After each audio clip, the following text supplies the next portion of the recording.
Good morning. We have 4 members of the public registered to speak today.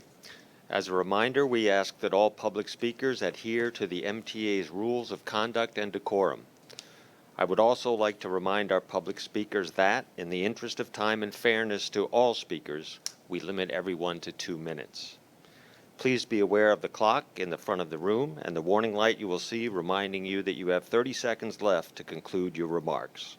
The first speaker will be Christina Lampropoulos. Following will be Dennis Lonergan, followed by Murray Bowden.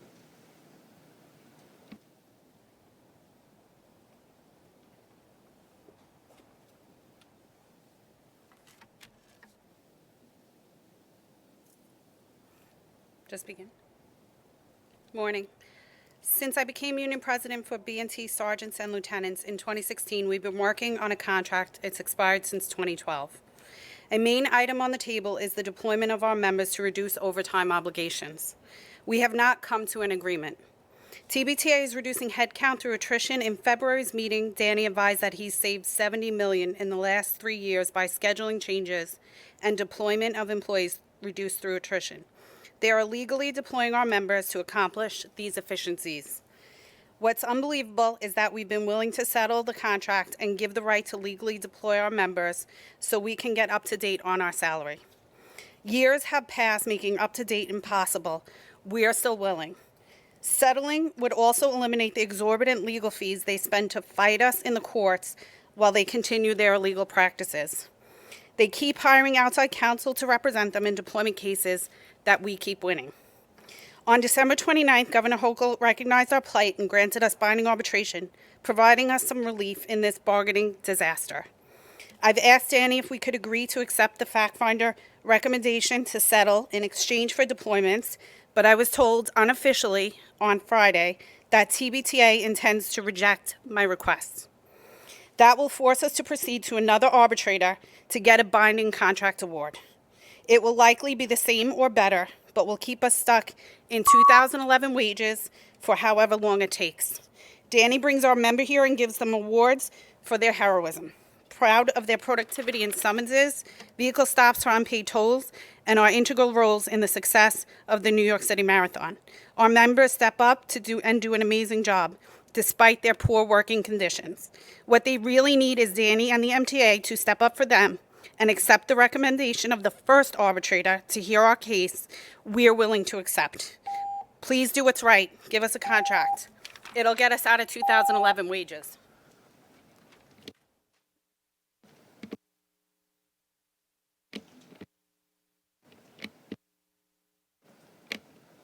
Thank you. The next speaker is Dennis Lonergan.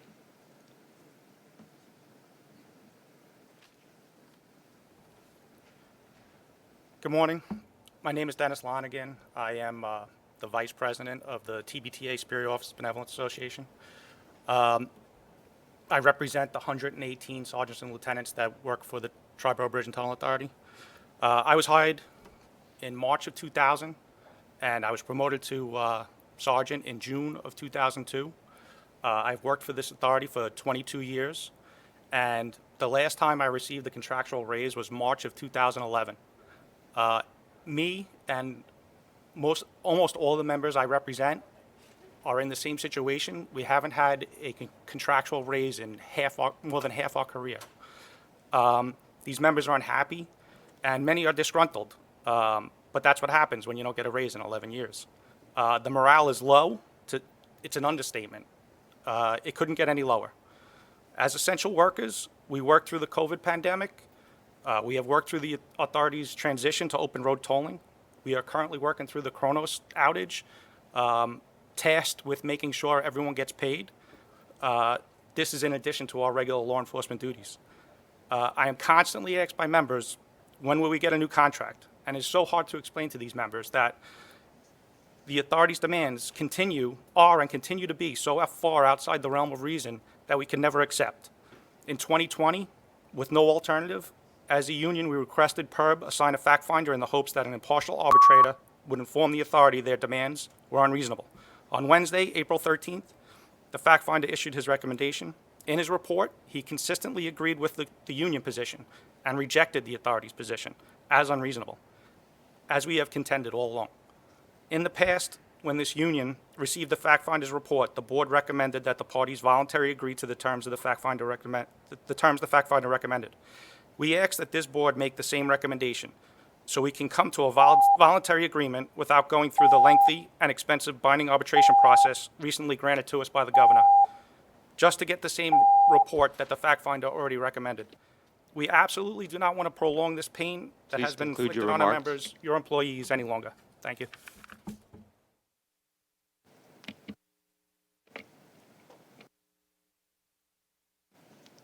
That's right. Thank you. The next speaker will be Murray Bowden, followed by Christopher Grief.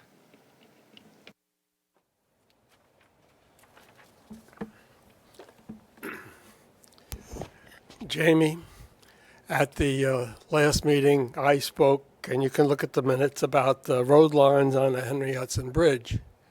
As a result of that, a meeting was established where I would meet with the traffic engineers and whoever and point out that the lines that they had there were illegal. I got there on a Tuesday morning and I was ambushed. There was a police car waiting for me, told me to get out of the car, demanded my license, and I explained I had a meeting scheduled. Chris Owens appeared out of thin air. I think it was the second time he was ever at that parking lot. There is no meeting. I said, but we scheduled a meeting. This is an illegal line. There is no sign. They told me I can't come in there. There is no sign that says this is private or anything. I was there this morning and watched. This is symbolic of letting those people who, traffic engineers, do what they want without oversight. It is completely 100% illegal. And until you begin to bring these traffic engineers, and there are 100,000 traffic engineers who have been doing it wrong for 20 years, and they're embarrassed to be brought up on charges that they're doing it wrong. It slows the buses down. It's not safe. The driver should know what's on the left.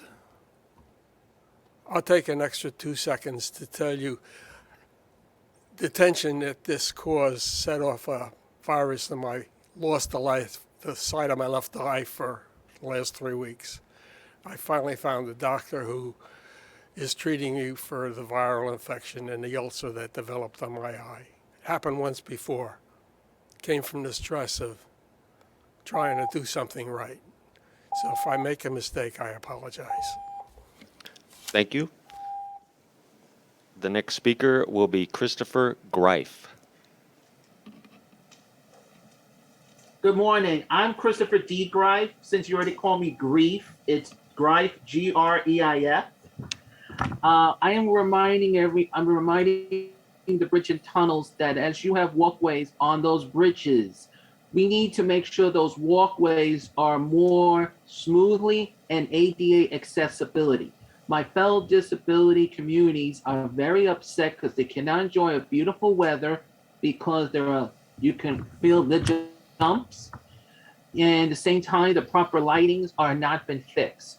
It is our duty to make sure that safety is part of us. Safety matters to us.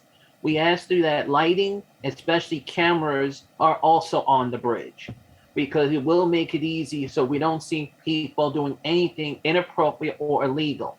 Please, let's do something about these bridges that MTA are using, especially on the Manhattan Bridge, where, we've been hearing people on the bridge, on the train tracks. We need to make sure that our train bridges are safe. We need to make sure our trains are running, especially customers who are walking on the bridge are walking from one end to the other on both sides of the bridge. And that's also the Williamsburg Bridge as well, and the Marine Park Bridge. Please, let's do something and let's work together. Thank you. And Greif is my last name. Thank you. Thank you. The next speaker will be James Carmody. Hey, that's me. I hope you're all good this morning. I'm here to ask all of you a simple thing to improve the rail trip commute. Can the cars get things to read? You from the committee who were here last month already heard from me, and what I said then is still true today. My thousands of suburban neighbors who work down in the city, for whatever reason, are expected to ride their Metro North cars regularly, and I don't think I'm the first to feel like those cars could treat our mental health better. Which is why I'd love the cause to start stocking reading literature for riders, commuters, and kids on board to check out during the long hours that a trip takes. Also, as well as commuter mental health from literature on trains, I think it'd be awesome to filter the water in Grand Central. I filter my home water, and I can taste the difference between it and the fountains at the terminal. So, water quality is another thing I think would be a good way to improve commuter health. All said then, like I asked last time, do you think you can do it? I hope you can.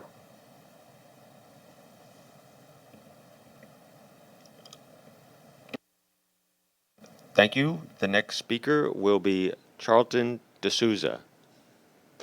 Good morning, everyone. My name is Paulton D'Souza, and I'm the president of Passengers United. And we're very concerned about the Queens bus redesign and how it relates to the Bridges and Tunnels Agency. The MTA Bridges and Tunnels, you guys need to have a permanent bus lane in the Queens Midtown Tunnel so that all the buses, even on weekends, late evenings, and you'll need to work with New York State Department of Transportation to enhance the bus lanes and have it go all the way down the LIE so that, as part of the Queen bus redesign and as part of congestion pricing, all these buses are using bus lanes. I'm talking about the express buses that is run by the MTA. Because right now, having the buses go down Queens Boulevard, coming back in the evenings makes no sense. So that really needs to be looked at by MTA Bridges and Tunnels and working in hand with the MTA Bus Company, New York City Transit. Y'all really need to work on that because if we're going to have a bus redesign, we want faster, quicker buses. And we don't want to be stuck on the 59th Street Bridge. We don't want to be stuck along Queens Boulevard. So you guys, run the bridges and tunnels, but you'll need to work with state DOT to get this done. And please give your officers a pay raise. They deserve a pay raise. They work very hard. I see them. So thank you so much. Thank you. The next speaker is Jason Anthony.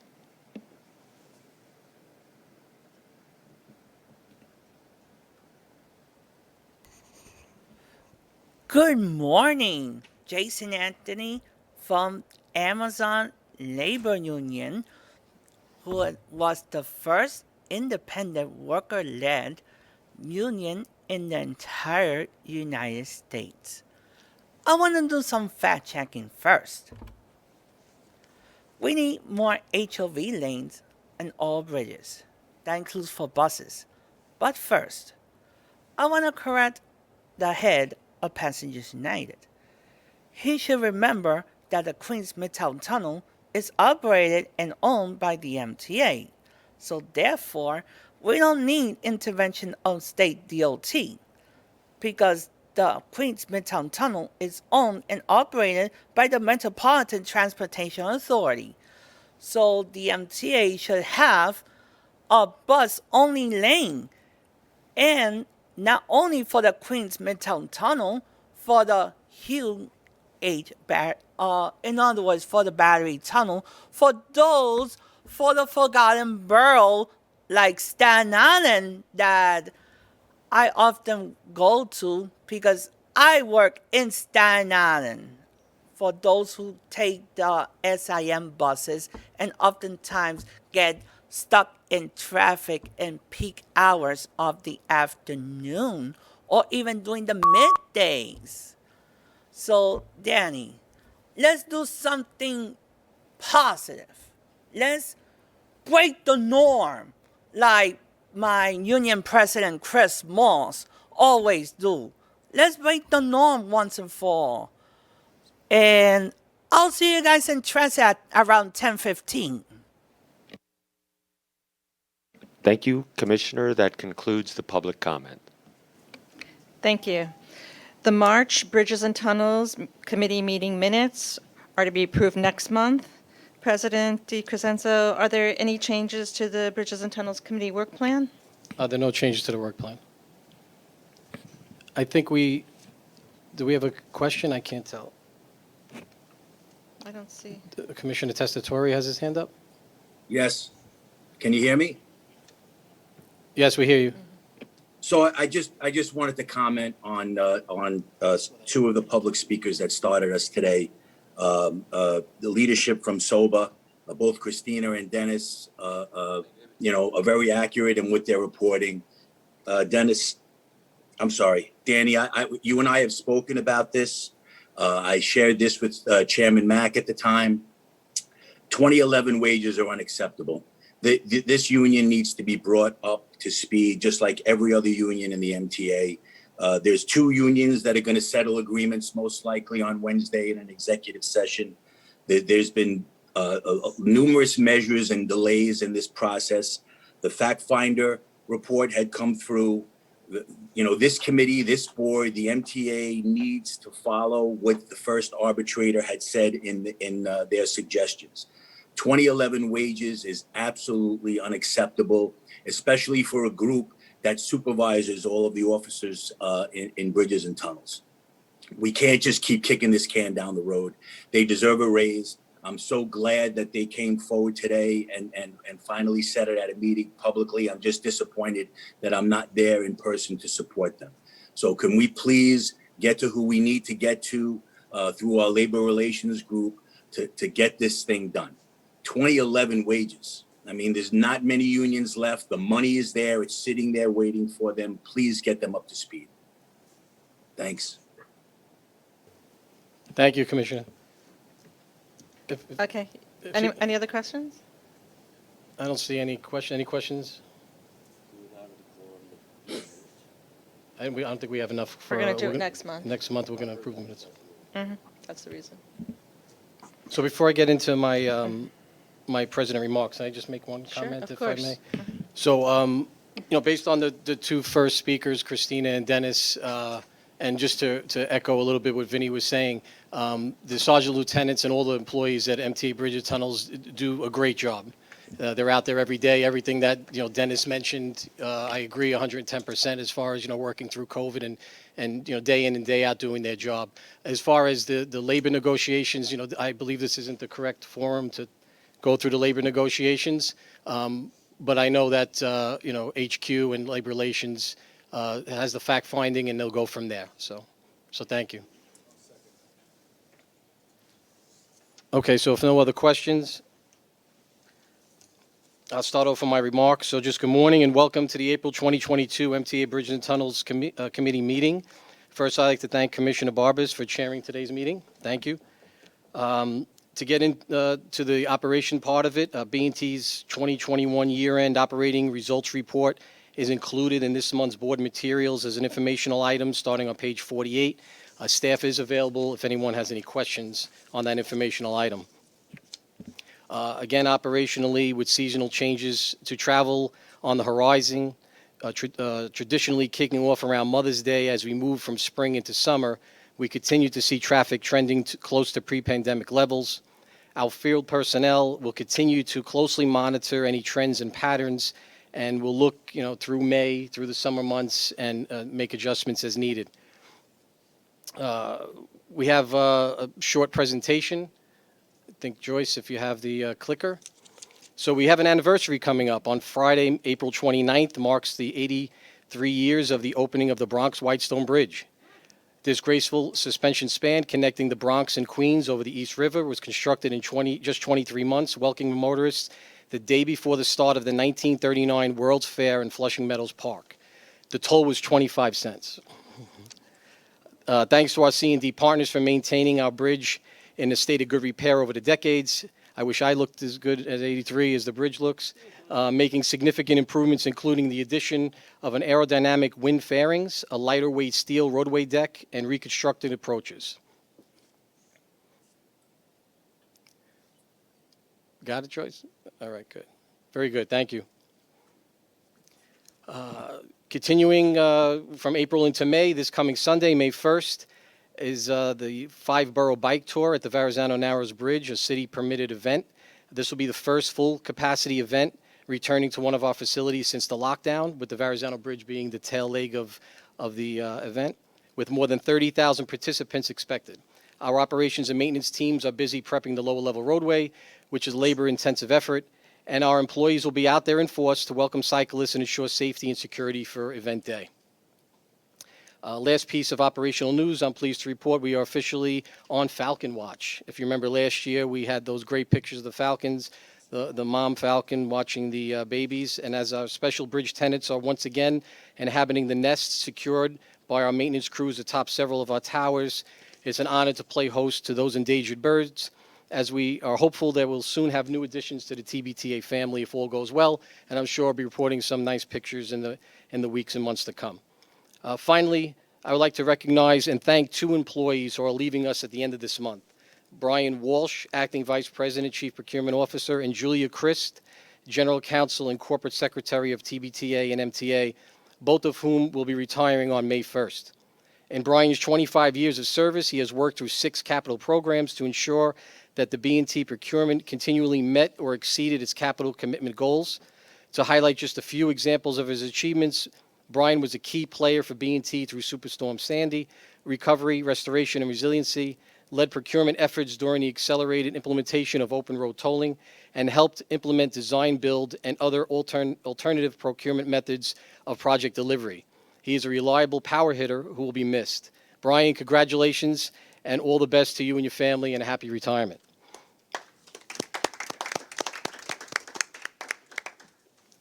And last but not least, Julia Christ has been B&T's General Counsel and Corporate Secretary since April of 2020. Previously, Julia has served as Executive Agency General Counsel since 2017 and Deputy General Counsel from 2013, among various other attorney positions, including in B&T Labor Relations. Before joining B&T in February of 1999, Julia was an Assistant Attorney General and Managing Attorney at the New York State Attorney General's Office. Our agency was weathered with many changes during Julia's tenure, while marking important strides and milestones such as the conversion of all facilities to open road cashless tolling in 2017. Julia has been an active player in those changes, as well as a key partner and advisor in the daily business of all things TBTA. It's going to be tough to lose Julia, even as we wish her a happy and well-earned retirement. Congratulations and all the best to you and your family, Julia.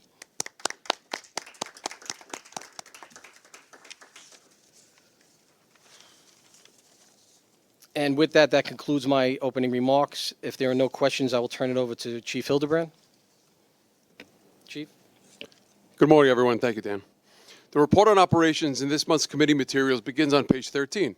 During the month of February 2022, B&T experienced a restoration of traffic counts as the service area emerged from the COVID-19 Omicron surge. With a steady recovery throughout the last full month of winter, B&T reports traffic counts that was stronger than last year but down versus February of 2020. Paid vehicle traffic in February of 2020 was 23.5 million vehicles, which reflects an increase of 28.5% over the 18.3 million crossings we had last year in 2021, but 4.4% lower with 1.1 million fewer crossings than we had in February of 2020. EasyPass market share was 95.2% in February of this year, which is consistent with the previous month and with last year as well, but slightly below what it was 2 years ago. For March of 2020, preliminary bridge and tunnel traffic was 12.4% higher than last year in 21 and 44.5% higher than it was in March of 2020, during which we first experienced the restrictions brought about by the COVID-19 pandemic. And according to preliminary traffic data, traffic for March of 2022 is 0.1%, 0.1% higher than it was back in March of 2019. Gasoline prices increased in February of this year for the 14th time in 15 months, with the average prices of $3.72 per gallon in February, which is $1.11 higher than last year and $1 more than they were 2 years ago. Favorable weather conditions had a positive impact on bridge and tunnel traffic in February of 22, with 2.7 inches of snowfall as compared to the 23.2 inches that fell in February of 2021, and we had no snow in February of 2020. With that, this concludes this month's report on operations, unless there are any questions, and I thank you. I see no questions. Thank you, Rich. I'll now turn it over to Eric Osnes, Vice President and Chief Safety Officer. Now report on safety. Okay, thanks, Danny. Good morning, everybody.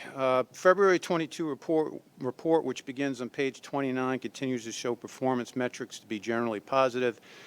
B&T's safety report highlights include the following. B&T's February 2022 total collision rate was 3.9 per million vehicles, which is 37% better than rolling year 2019-2020. This period is significant as it represents the 12 months prior to the start of the pandemic period, where B&T's current traffic volumes have reverted to and are within 3% of what we experienced at that time.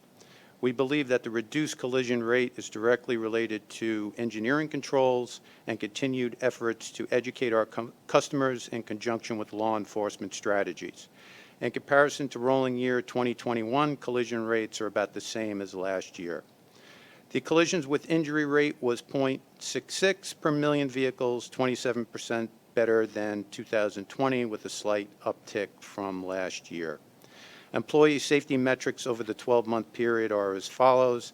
The employee lost time injury rate in February was for February 2022 was 5.5 incidents per 200,000 hours, which reflects a decrease of 8% from both 21 and 20.